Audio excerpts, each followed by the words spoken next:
Pretty cool, right?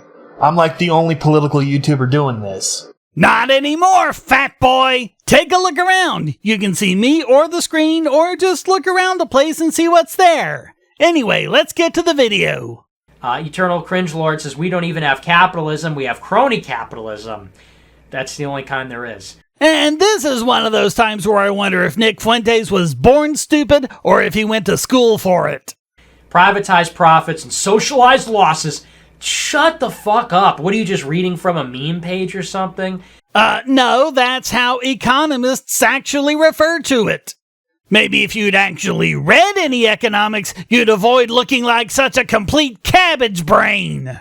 As I and many others have pointed out repeatedly, capitalism is about both profit and loss. You need the profit to incentivize them to produce, and the prospect of loss to disincentivize them from taking unnecessary risk. Lose either part of the equation, and you get serious problems. We need to call out corporate welfare and subsidies, and any politician takes corporate money. You first. What does that even mean? He just did call it out. By the way, I don't actually know who it is he's referring to, since the full video for this was taken off of YouTube when the channel was terminated. But it doesn't matter. Fuentes is still an idiot, and he couldn't possibly make it any clearer than he does in this video. Cringe. Man, I love what we need to do this. In other words, I'm asking you to do this. So you don't even know basic grammar. I do that. We do talk about crony capitalism, but crony capitalism is capitalism. No, it is not! And that's why you don't really call it out. You love your holy government and hate the idea of a system built entirely on voluntary interactions. But you can't actually criticize that because you're an ignorant gasbag, so you have to conflate it with crony capitalism, which isn't capitalism at all, but corporatism, a form of fascism.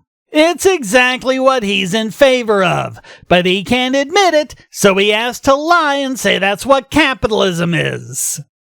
There is no system where private citizens can amass large quantities of capital and not influence the government. Well, how about, for one example, an anarchist system where there is no government? How can you influence a government that doesn't exist? This is just more of the bogus conflation with money and power. Money is not power. And not only does money not give you power over the government, the way it generally works is government ends up oppressing people with money to make them do what they want, not the other way around. I'm linking again to the article, How Hatch Forced Microsoft to Play K-Street's Game. Microsoft was staying out of politics until Hatch and his cronies bullied them into it. It's the same with Amazon. They were staying out of politics until the tax referred to as the Amazon tax forced them to get involved. Facebook, Twitter, Google, all of the big tech companies stayed out of politics for the most part. If you want to know how it got to be such a horrendous situation, it was not because they started influencing the government, but the other way around. And it's continuing with politicians threatening to end Section 230, the application of centuries-old common law conduit protections to the internet that's keeping them in line. The two are synonymous. There's a distinction without a difference. I like how using force versus not using force is a distinction without a difference. Tells us everything we need to know about self-righteous psychopaths like Fuentes. People say that all the time. They say, well, we don't really have a free market. We don't really have capitalism. Because we don't. Don't believe me? Just try creating your own business sometime. Especially one that competes with corporations favored by politicians. You know, it's highly socialized or it's crony. It's like that's all capitalism can be. That makes absolutely no sense whatsoever.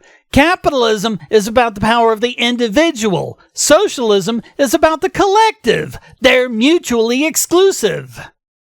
In any society where people are accumulating wealth, high concentrations of wealth, as I've shown repeatedly, that happens with less economic freedom, not more.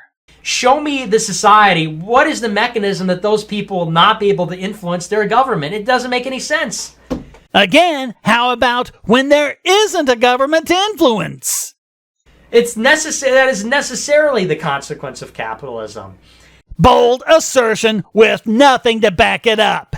It's just the fact that you can't deal with capitalism as it really is, so you have to lie and pretend it's something else. It wasn't real capitalism. It's like when people say it's not real communism. No, because capitalism has a specific definition. I'm going to link to my video on that again. Watch that and you'll see how easy it is to get the information that proves this moron to be so completely, utterly, and pathetically wrong. Fuentes could have learned this in 10 minutes with any number of economic sources on the matter. If he doesn't know this, it's only because he doesn't want to know it. Alright, enough of this crap. So what do you think of this format? Is it a good way of doing it? Is it cool? Or is it just a gimmick? Let me know in the comments, and either way, please hit like, subscribe, and the bell, and make sure these videos can keep coming by donating and even becoming a subscriber. And make sure my videos get spread around to get past the YouTube shadow bans. See you next time!